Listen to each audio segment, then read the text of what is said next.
Xitoy davlat taratqullari yana bir qatim yolg'onchilik qildi. Hong Kongda jinoyatchilarning Xitoyga qaytarilishiga yo'l ochadigan qonun loyihasi vaqtida to'xtatib qo'yilgandan keyin taxminan 2 milliondan kishi qatnashgan norozilik namoyishlari Xitoy davlat taratqularida millionlagan kishi ko'chalarda Dadalar kuni tabrikladi deb xabar qilindi. Gözətçilər və kişilik hüquq fəaliyyətçiləri Xitay kişilərini aldashdan vaz keçməydi, çünki yolğonchilik Xitay Kommunist Partiyasının Xitay əməldarları və taratqularının yaşaş usuli və xarakteridir dedi.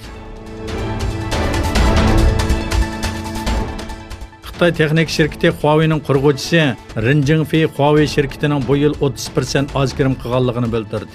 O hazır 20%ning ostida bir tuvalash borligini va buning 40% atrofida bo'lganligi haqida to'xtalib, Huawei'ga qo'yilgan cheklamalar masala paydo qilolmaydi. Bu yil 100 milliard dollardan ko'p kirim qilishni mo'ljallayapmiz dedi. Amerika CNBC kanalining xabar qilishicha, Ren Zhengfei Xitoy ichidagi setishlarda bir masala yo'qligini va asli masalaning xalqaro bozordagi setishlarda bo'ladiganligini bildirgan.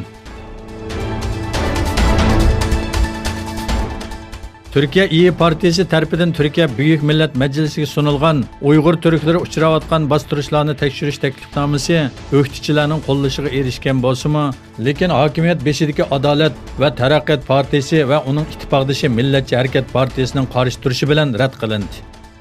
İyi Partisidan bo'lgan parlament a'zosi Aydin Adnan Sazgin tarafidan sunulgan bu teklif loyihasiga bu partiyadan bo'lgan 22 nafar parlament a'zosi imzo qo'ygan.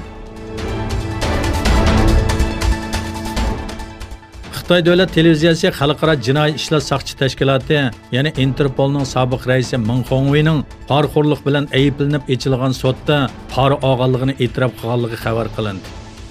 Meng Hongwei Interpol raisi vaqtida 2018 yil 25 sentabr Xitoyga qaytganda tutib qilingan va adliya organlari uni 14 million 500 ming yuan pora elish bilan ayblagan. Onun Fransiyada siyasi panohliga qabul qilingan ayoli Grace Meng yo'ldoshining siyosiy sabablar tufaylidan ayblanganligini ilgari surdi. İran İnqilab Muhofizat Armiyasi Amerikaning odamsiz aeroplanini tushirgandan keyin Amerika prezidenti Donald Trump İran cho'ng bir xatolik o'tkazdi dedi. İran armiyasiga qarashli havo olam qismi tunugun İranning janubidagi Hormuzgan o'lkasida Amerika havo armiyasining bir aeroplanini tushirganligi e'lon qilingan edi. Türkiye O'rta dengizining sharqidagi tabiiy boyliqlardan foydalanish huquqini qo'g'dash uchun Yavuz nomli qazish paraxodini tayyorladi.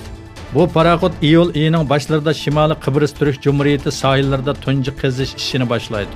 Türkiye'nin Kıbrıs arılı etrafındaki tabiiy gaz qazish faaliyatlari haqida to'xtalgan Türkiye Energiya ve Tabiiy Bayliqlar Ministri Fatih Dönmez qazish paraxodining ikinci qatimli qazish faoliyatini Fenike 1 nomli rayonda elib berilayotganligini bildirdi.